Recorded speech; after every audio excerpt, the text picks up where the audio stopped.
سلامونه کې هیله درنو ملګرو زه پټان افغان یم او تاسو د پښتو کمپیوټري زده کړو خپرونو مخاطب یاستئ.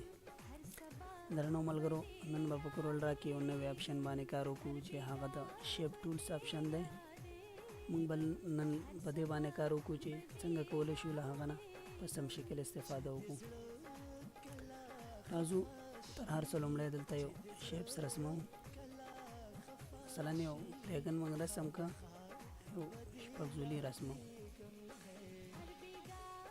دغه شپږ سنډیز دی موږ غواړو چې د باندې د دا سنډې داسې ننوتې شکل کې اوسي. نو راځو دلته کلیک کوو په د باندې او دا داسې راکش کوو. تاسې ګورئ چې د یو سټار شکل ځان ته ونیو. په همدې شکل که یو څلور زولي وي او موږ غواړو دا هغې څنډې راکش کړو. نو موږ کولی شو د ده ګر چاپېره څنډې راکش کړو. یوه کرښه یا یوه څنډه لکه د دې په شکل باندې داسې نشو راکش کوی، ټولې څنډې به راکش کېږي.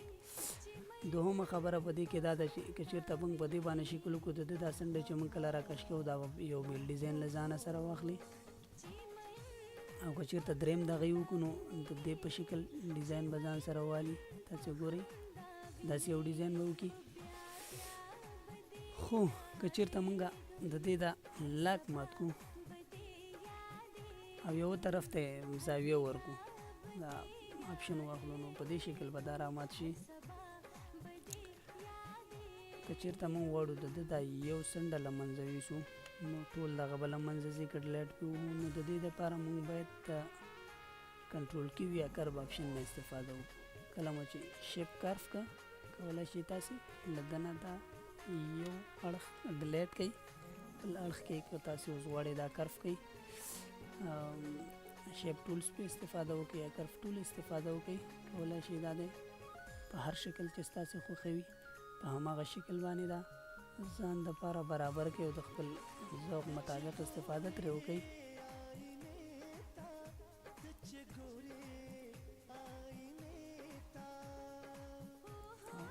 دینا مختلفه استفاده وکړئ. نو تاسې کولی شئ په دې شکل د فلس ټول نه استفاده وکړئ. په همدې شکل که چېرته تاسې غواړئ کوم انځور رسم کړئ یا کومه لوګو وي له تاسې سره او غواړئ د هغې مطابق هماغه ډیزاین تاسو ته جوړ شي. مثال زه غواړم دغه پلس ډیزاین یا مثبت علامه رسم کړم نو زه یو څلور سنډیز اخلم یا رنګټنګلر ټولز د ده نه استفاده کوم. دا کرف کوم راځم دلته فلس ټول وهم شیپ ټولز او له دې وروسته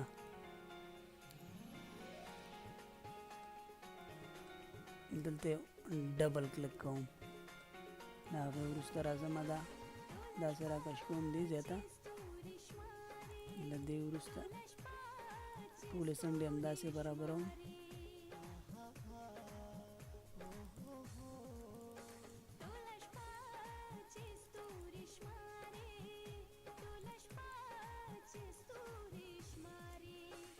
همدې شکل یې دا اړخ هم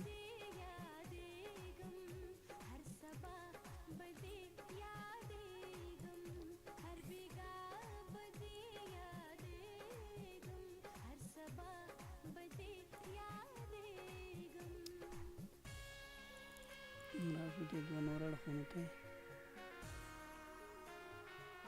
دا یې هم تاسې کولی شئ همداسې برابر کړئ.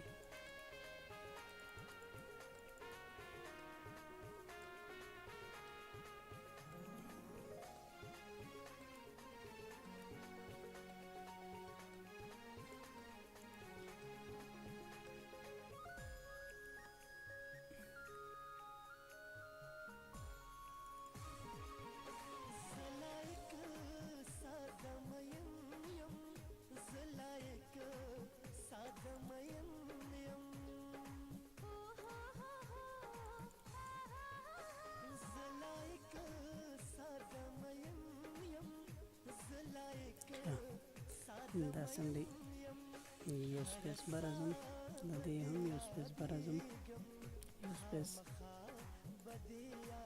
لږ معمولي دی خو راځم دا هم یو سپیس داخل ته